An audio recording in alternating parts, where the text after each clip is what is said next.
Tonight, Seattle, a football match that should have been about football. It wasn't before a single player set foot on that pitch. Before a single ball was kicked, two nations, Iran and Egypt, were threatening to walk away from the biggest tournament in the world, not because of a referee, not because of a result, because of a flag. And FIFA's response? Two words: play anyway. Let's go back to where this started because this story did not begin tonight. It began months ago in a meeting room somewhere in Zurich when FIFA decided that the 2026 World Cup match between Iran and Egypt would be played at Lumen Field in Seattle, Washington, a city that has built its entire identity around inclusion, diversity, and pride. Seattle's Pride Festival was happening simultaneously with tonight's match. Rainbow flags were going to be inside that stadium. That was always going to happen. FIFA knew it, the organizers knew it, and Iran knew it too. FIFA, Iran's sports minister Ahmad Donyamali, had already stated in June that the team may pull out of matches if unofficial flags or chants against the national team were present inside stadiums. FIFA. So when the rainbow flags went up inside Lumen Field, Iran's request to FIFA was clear: remove them or we don't play. Egypt made a similar request. Two Muslim majority nations, two formal objections, one governing body that had to choose. FIFA chose the flags. Pride match organizers highlighted Seattle's inclusivity amid opposition from Iran and Egypt, and FIFA backed the decision to allow the flags inside the stadium. Fox News. And here is the part that should stop you because this is not a simple story. It is not simply Iran being wrong and FIFA being right.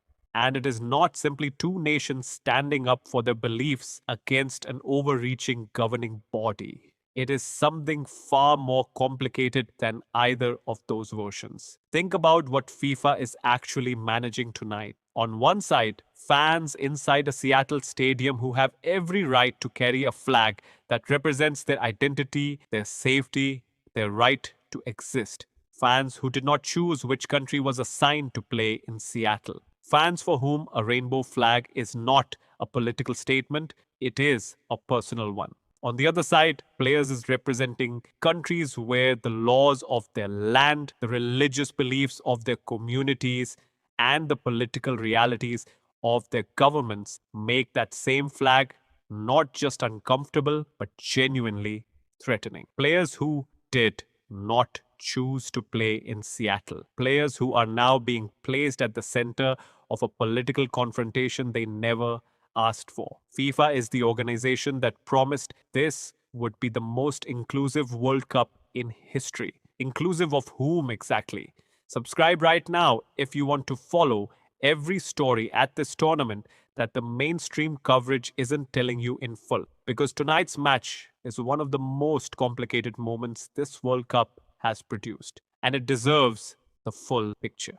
Back in May, FIFA had already banned the Iranian lion and sun flag from World Cup stadiums, the historical flag associated with opponents of the current Iranian government. Many Iranian diaspora fans in Seattle are themselves opponents of that government, FIFA. So inside Lumen Field tonight, you have Iranian fans waving the pre-revolutionary flag that their own team's federation says should not be there. You have rainbow flags that two competing nations formally objected to, and you have FIFA sitting in the middle of all of it, telling everyone the match will go ahead as planned. It did. Both teams played. But the question that this match leaves behind is one that FIFA has never fully answered. When you build a tournament on the promise of bringing the whole world together, what happens when parts of that world have genuinely, deeply, irreconcilably different ideas about what inclusion means? The people who support FIFA's decision will tell you this. A sporting event is not the place to enforce one nation's laws on another nation's fans. The rainbow flag represents real people whose safety and dignity matter. And an organization that bends to pressure from governments that criminalize those people is not an inclusive organization. it is a complicit one. And honestly, they are not wrong. The people who understand Iran and Egypt's position will tell you something different. These are not fringe views held by a small number of extremists.